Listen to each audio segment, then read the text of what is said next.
So Nate, to answer your other question, we haven't really had a pandemic since 2019. Luckily, of the executive directors, I think only Ben Nelson was around back then. So he's had this experience. 1919, you mean? In 1919.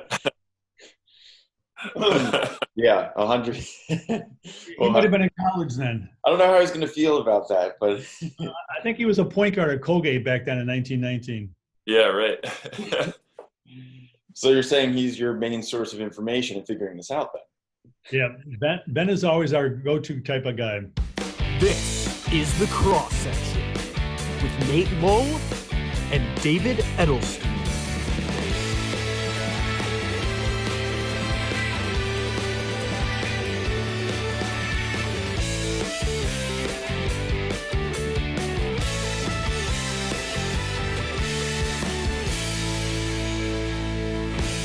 Featuring special guest, John Rathbun. John, the last time you and I spoke was last Wednesday or Thursday in the day, and at that point, the New York State Public High School Athletic Association hadn't yet made their announcements with everything, but you were expressing that you were frustrated with just the communication that was going on, or the lack of just making a decision, whatever that decision was, so that, you know, once you have a decision, you can start planning for that decision, even if it's not the one that you wanted to have happen. With everything that's changed over the past 24 hours from that conversation and now a few days later, are you still feeling the same way? How are you feeling now that we see what the state association has made some changes? So I think one of the frustrations that each of the sections and each of our member schools are facing, probably the late information that we received from the Department of Health, from the state association, then the state association changing a couple of things a couple days later, and then the restart of schools. You know, to dump all this onto a school district, their administrative team at basically the last minute has really been overwhelming for everybody. So I would say the last 3 weeks have been nothing but craziness for anybody who's involved with high school athletics. There's just so much that's out there that school districts now have to, you know, digest and then figure out, do I have the resources and do I have the manpower to actually make this work? Some people do, some people don't, but the last minute of these decisions that are being made couldn't come at the worst time for any of our member schools. And that's any school throughout New York State and not just within Section 3. So I guess the best way to really approach what's happened, and it's really good timing that you're available today to speak with us, is that all this has happened at the same time as, I guess the best way is to go in timeline order. So when we spoke, we had mentioned this balloting, the surveying of the Section 3 schools that was going on, the 104 member schools. And the results came back from the press release saying that 58% of the 97 schools that responded was in favor of continuing, and 42% were not in favor. So Section 3 is going to go forward. When you look at those numbers, 58-42, is there any kind of concern that those 42% of schools might go on and make their own school district decision not to play, and then you only have 58% that are going? Well, in our executive committee meeting on Friday, before we actually approved the motion to go ahead with fall sports, we actually had a discussion, and within that motion, we actually gave each league or school district the autonomy to decide what's in the best interest of their member schools and their student athletes. So if any school wants to opt out, or any league wants to opt out of what our offerings are this fall, we totally support that and totally understand where they're coming from, because it's very, very difficult to pass one motion that's going to basically represent 104 schools equally. You know, our schools aren't equal. You know, we're the largest landmass section within New York State, and we have 104 schools, and they're made up of everything from thousands of kids to small schools that have a handful of kids, and they're just not equal. You know, we have schools that are in a metropolitan area, we have schools that are in a rural area, so everybody is dealing with different issues, and the main thing I think every one of those schools are focusing on right now is just restarting their educational opportunities, you know, for all of our students. So that's a lot within itself. And now we're at the last minute, we're dumping on, okay, now run sports. And I know everybody talks about, well, we've been doing this all summer long with AAU or travel team. That's completely different, because the restrictions that a school district are facing are nothing like an AAU tournament or a softball tournament had to do this summer. So it's an awful lot at the last minute for these schools to actually provide athletic events for our students. It's, some schools can and some can't, and we totally respect the ones who can't do it. We're struggling right now to try to find out how can we do it within the next 2 weeks. And on the same note, I know that one of the questions that you mentioned on the ballot was going to be, should the high-risk sports be moved to a later date? Of course, that decision was made by the state association before you even needed the ballots back at 5 p.m. on Thursday, that the high-risk sports of volleyball, competitive cheer, and football were being moved to a second fall season starting March 1st, 2021. So did that alleviate any kind of pressure on you and your executive committee, or did that just make things more confusing?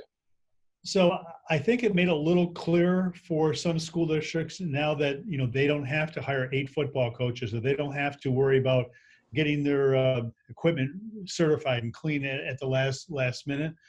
So I think that might have been helpful to school districts on their determination on what they want to do for this fall.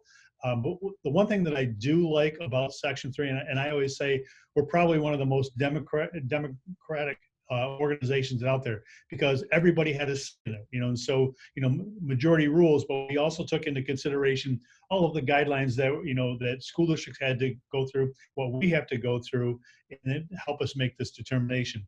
And the other thing that we did on Friday is we had a student from our Student Athletic Advisory Committee do a presentation to our executive committee, because this really, all of our rules affect our students, and we let them have a say into, what they think about fall sports. And so I thought that was really good. It was a student from Oneida. He did a great presentation for about 20 minutes, and he talked about the importance of high school athletics and the overall educational experience for a high school student. And he talked about safety, he talked about mental health, he talked about, participating with his friends and not being able to participate this past spring. He did a really good job. So it was really important for us that we actually listen to our students, because sometimes it's easy for a bunch of us old geezers to sit in a room and make decisions for young kids, but to actually listen to it from their perspective was pretty interesting, and I thought he did a real nice job.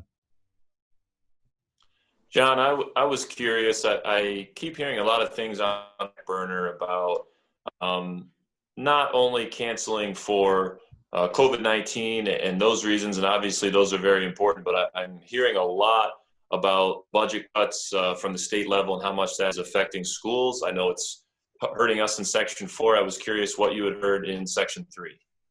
So, I think all of us in administration, we're all bean counters, and we have to pay for activities that we offer. And I know from the section perspective, because we decided that we're not going to have sectional competition in the fall.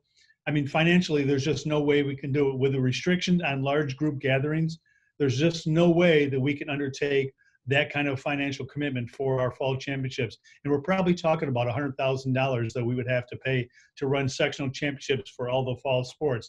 We don't have that kind of money. So we need people at our games in order to pay for the events. So that's just us from a sections perspective.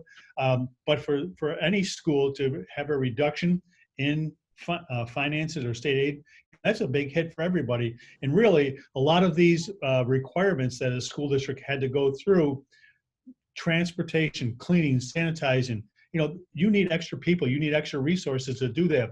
So you're giving more responsibility to schools, but then you're giving them less money. So, the numbers just don't add up there.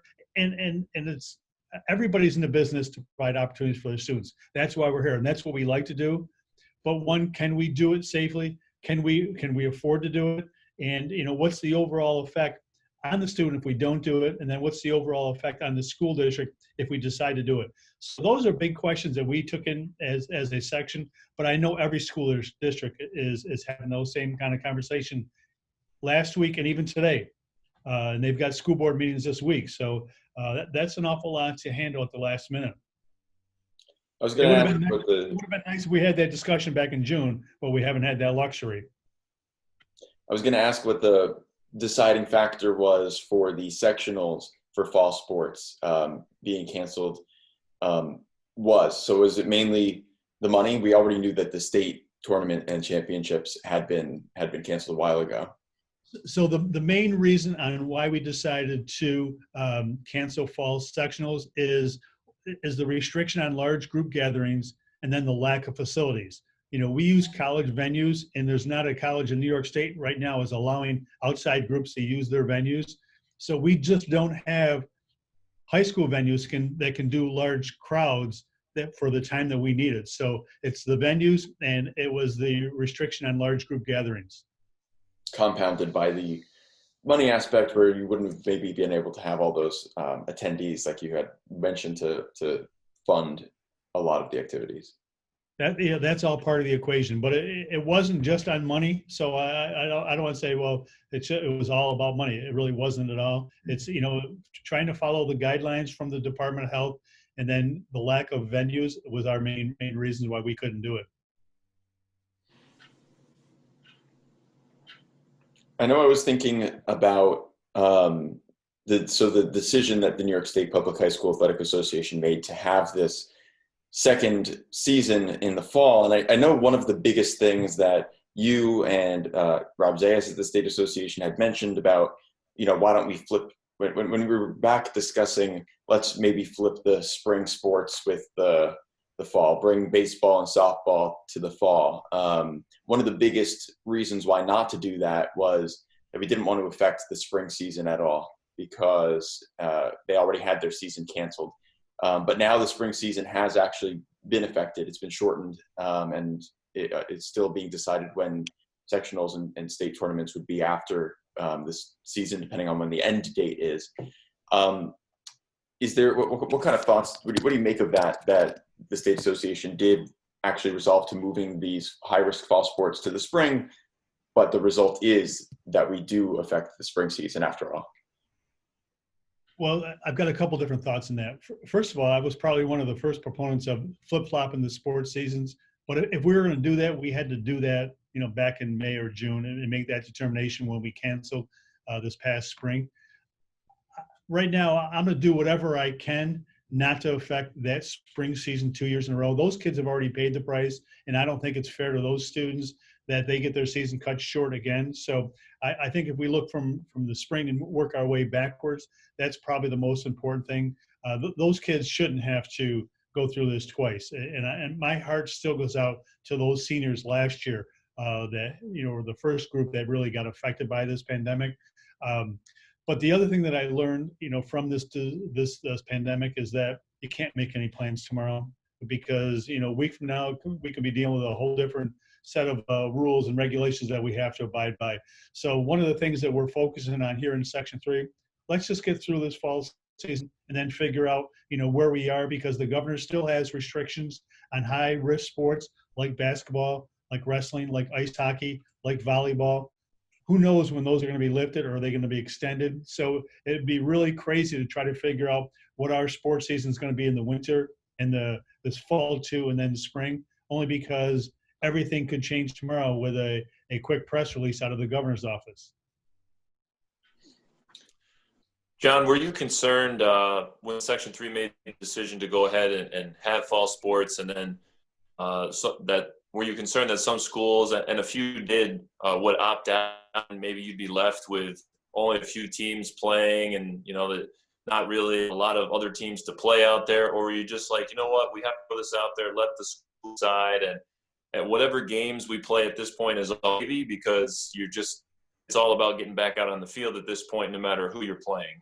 Yeah, Nate, that was probably our biggest goal, is to have the students have the ability to participate in whatever that is, 1 game, 5 games, 10 games, 20 games, so be it.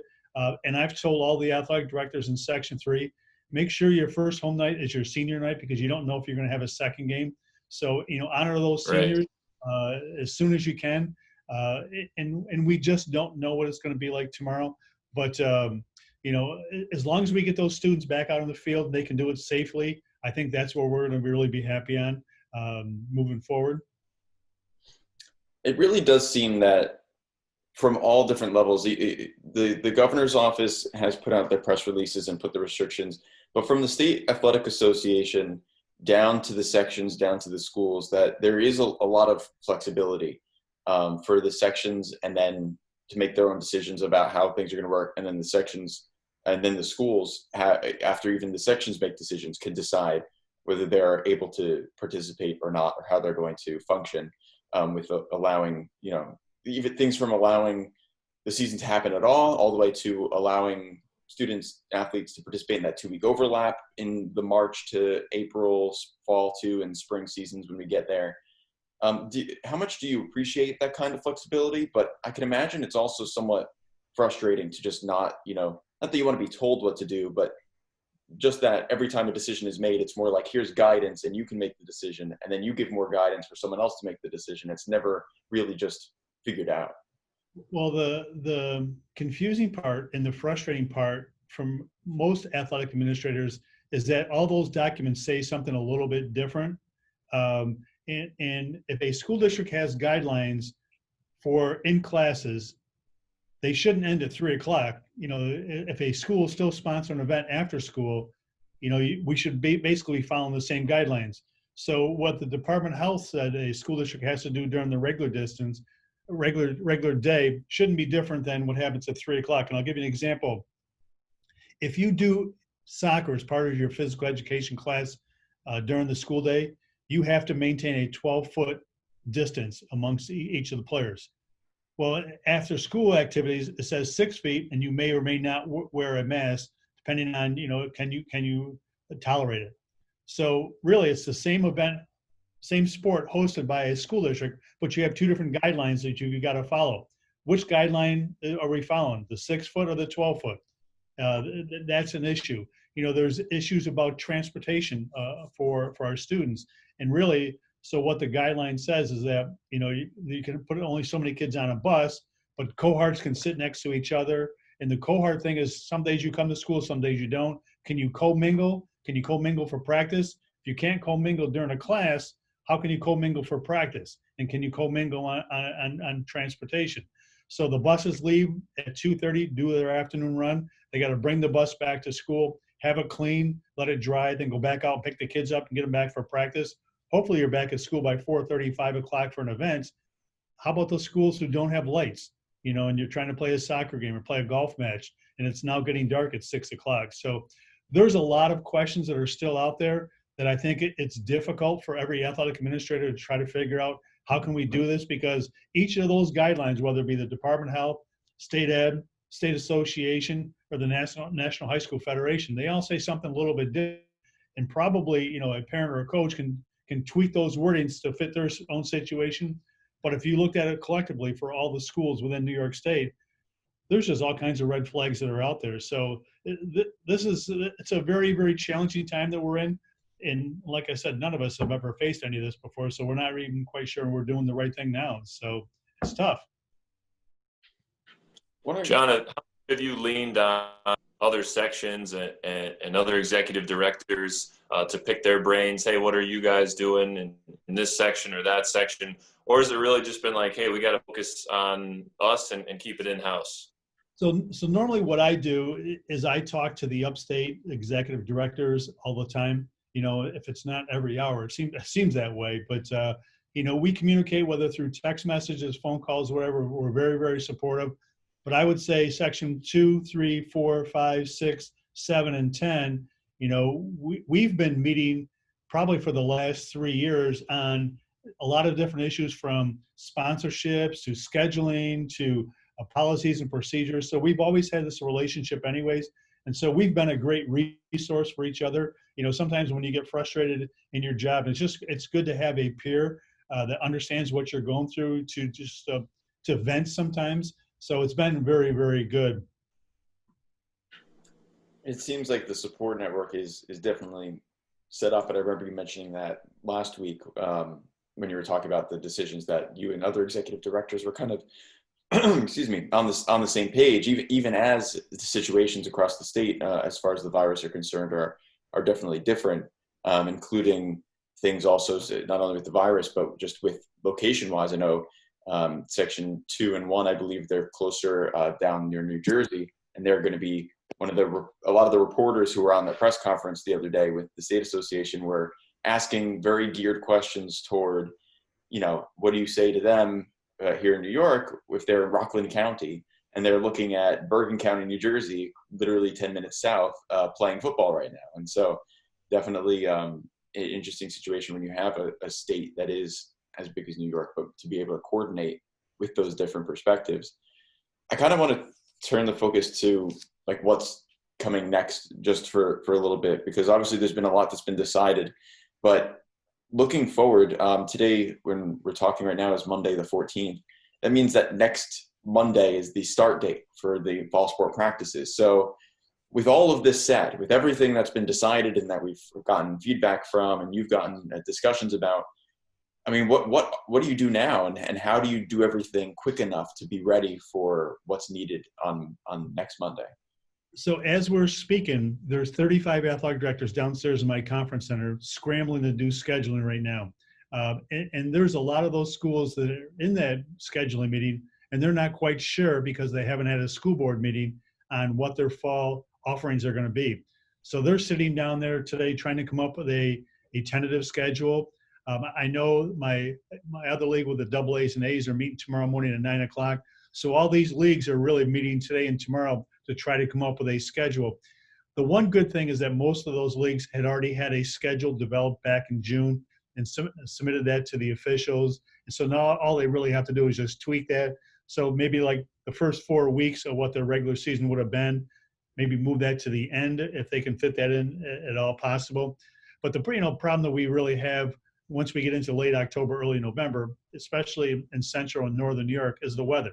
So I think last year it snowed November 7th, and we had a couple inches of snow. And so there's a safety end of it too. So all my leagues right now, they're scrambling on trying to get a schedule going, but then they have to go back to their school district, have that conversation with their administrative staff there, their transportation, and try to work this all out. We're assuming that we're going to have enough bus drivers or enough available buses to get those kids on a road game for a 5 o'clock start or whatever. We're assuming we have enough officials now that want to officiate. That's always been an issue. Most of our officials have gotten up in age, and whether they want to come back and put themselves into the situation, we just don't really know at this time. So, and if everybody wants to play on the same night, we have a shortage of officials in the first place. And if you take maybe say 20% of their officiating crew out of the equation, we're just going to have a huge shortage of officials. So, that's another thing that we're thinking about. But those ADs right now are scrambling. So, Nate, to answer your other question, we haven't really had a pandemic since 2019. Luckily, of the executive directors, I think only Ben Nelson was around back then. So he's had this experience. 1919, you mean? 1919. Yeah, 100. He might have been in college then. I don't know how he's going to feel about that, but I think he was a point guard at Colgate back then in 1919. Yeah, right. So you're saying he's your main source of information in figuring this out then? Yeah, Ben is always our go-to type of guy.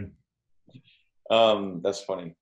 But so, I heard the word scrambling again, which is one that you used last week, because it does seem like, we've had all these months of waiting and figuring things out, and then it's like, okay, we've got 7 days, figure this out. Right. I mean, how flexible do you and the leagues and schools have to be in case, mid-season a school district individually decides that it doesn't want to continue anymore, and you've made the schedule already? So, and we've had that discussion, and we basically use the Major League Baseball schedule as an outbreak happens, you just cancel those games, and then you have to quarantine yourself. So they're really basically relying on past practice of Major League Baseball, and say, you know what, if the school drops down, then the game's canceled, or you try to reschedule with somebody else. Interesting. So, hold on one second, I'm here by myself. Sure. Well, I got to call you back, okay? Thanks. You're a busy man. We won't steal too much more of your time. But yeah, so in the next week, so next Monday, like what do you want to have in the optimal world by this Monday, the 21st, when practices start? What do you want to have figured out and put away as far as, figuring out over the next 7 days that you've got certain things under control?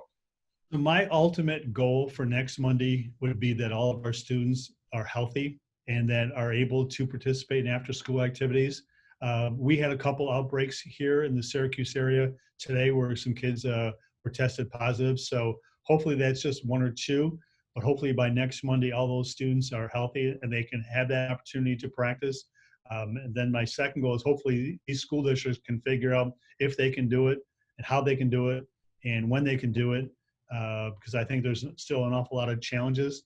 But if all that works out, if all the stars line up correctly, then, we've got practice next Monday night. And are there any regulations for spectators who, I don't know if anyone will be showing up to watch a practice necessarily, except for maybe Nate and I, but when games eventually start, I know that there was some discussion about only having that schools get to decide if they have two, spectators per participant. But then at the same note, in the same breath, I heard that it was said that anyone could just kind of gather around the facility without really any issue, which is kind of seems counterintuitive. And I imagine people might. And that's another question that's out there, as far as each document says a little bit different, so the state association says 2 spectators per athlete. The DOH says you can't have a maximum of 150 people. I've seen you can't have a maximum of 50 people at an outdoor event. So there's all kinds of things that are out there. How do you enforce? I think some schools right now are talking about no spectators at all. Let the kids just play, which is a novel idea. But so there's all kinds of questions out there. A lot of schools who don't have fences around their soccer field that you can gain access maybe 50 different ways to a venue. How are you actually going to police that? Who has the resources now to hire somebody to police that? And how do you do testing for the people that come in there? So there's all kinds of questions that are out there, David, as far as spectators. But that was one of the main reasons behind us not having sectionals. We just don't have the ability or the manpower to police any of that.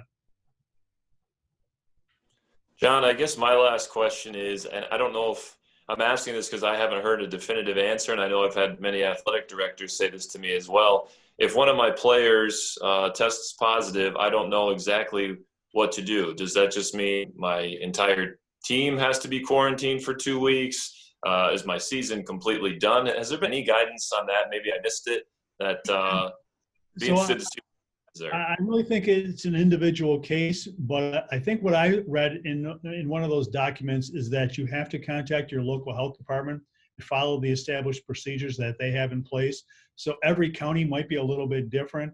I know the 2 outbreaks in Syracuse for the students today, those students are going to now be quarantined for the next 14 days, and that the other people had contact with those students have to be tested. So I didn't see whether the school was gone remotely or not. I don't know that part of it, but that's an issue too. If someone gets tested, I don't know. I had heard in another section after the morning bus run that one of the bus drivers came back and they tested positive after.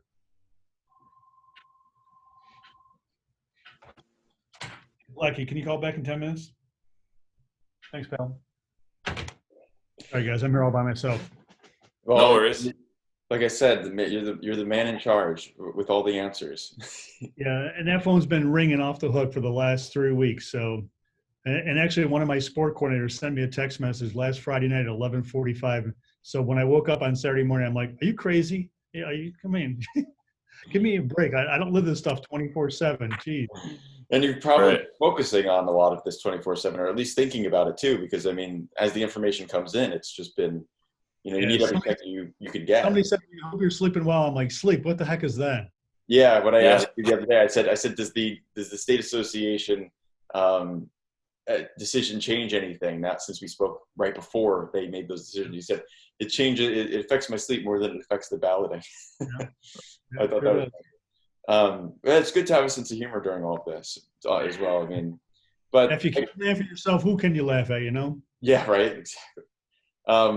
But obviously, situation in general is not as comical as we would like it to be. But so you mentioned the scheduling, the figuring out of all that and having that kind of put away and what to do if there are schools that cancel. But come Monday, what at this moment do you hope that Monday, September 21st will look like, now that we know Section 3 is planning to go ahead with all this fall sports? So I think I just answered that, but hopefully on Monday, we can start practices and everything, gets off to a healthy start. So that's my hope for Monday. Well, I mean, as far as does it tangibly look like, so schools will have their students back on the fields, wearing masks, separated, but being able to practice things like soccer? Yeah. Yep. Soccer, cross country, field hockey, tennis, golf. So hopefully on Monday afternoon, those students will all be able to be out there practicing. Awesome. And games can start as the 7-day rule has been waived, and they need all 10 practices. So 10 days after the 21st. Represent their school. So that would be October 1st or October 2nd that they're able to. October 2nd. 10. Okay. So, does that mean that, so when would you expect that schedules would come out? Obviously, you said they're working downstairs, but does that mean that they have that extra time until October 2nd to release it because they don't need to start right away? Yeah, so they never send their regular season schedules to me. So I don't really know and when they're going to put out their schedules. I know the OHSL and the Tri-Valley League has a website and the Center State Conference has a website. So maybe they'll put their regular season schedules there, but I have no idea. And I never see that kind of stuff, only because when they send their schedules and they have so many changes, whether weather related or any other issues, there's changes 1,000 different times. So I would say if you wanted to know what games are being played, contact the section or the league president. And I guess the last logistical detail that I have a question for you is one of the flexibilities that sections were given is the ability to decide when the fall season ends, as long as it's no longer than 15 weeks, which I calculated out to being Sunday, January 3rd. Has Section 3 put an end date, a hard date to when the season needs to end by besides the 3rd? Yes, we're going to end our fall season on November 14th. Okay. And so whichever, as many games as leagues and teams can get in between October 2nd through November 14th will be the fall one season. Yep. Yeah, Awesome. because tentatively right now the winter season starts November 30th. We didn't want to get wrapped up into the Thanksgiving weekend, and plus we wanted to give the students a couple weeks, one, to rest and just be kids. I mean, what a novel idea, be a teenager for a couple weeks without any additional pressure. Yeah, there's a lot of pressure right now with all that. So my final question, when everything, practices start on next Monday, what does you and other executives of the Section 3 kind of shift into mentally, as far as, do you go into like kind of a monitoring phase, just watching that everything's there? Because at that point, it seems like, at least for fall season 1, everything will be set and just ready to play out. Yeah, so once the regular season starts, it gives us almost a couple weeks just to sort of catch our breath. But then we're starting to work and starting to do our planning for the winter time. We still monitor student eligibility. We still monitor policies and procedures within this section. We're still here to answer questions that we get constantly, day in, day out from our member schools. I mean, we're a service organization. We're here to service our member schools. And so there's an awful lot going on. We have a lot of committees. Like I have a superintendent's committee I'm meeting with tomorrow. Wednesday morning, I've got a new athletic director's orientation. Thursday, I've got an athletic council meeting, which is our governing body. Friday, we've got the transfer committee, the extended eligibility committee that we're meeting. So we're just rolling from one thing to another. And somehow just never really seems to find that time where you just sort of say, finally, nothing to do today. So I'm still waiting. I've been doing this job 13 years now. I'm still waiting for that day to say, thank God. So, well, this is definitely a key moment in those 13 years. But I do plan to check in with you, maybe not even a conversation like this, but just a quick email just about how it feels to, kind of almost, hit a checkpoint of next Monday where there's no more planning necessarily needed for advance of fall, because now it's all about managing it taking place and moving on to the next one.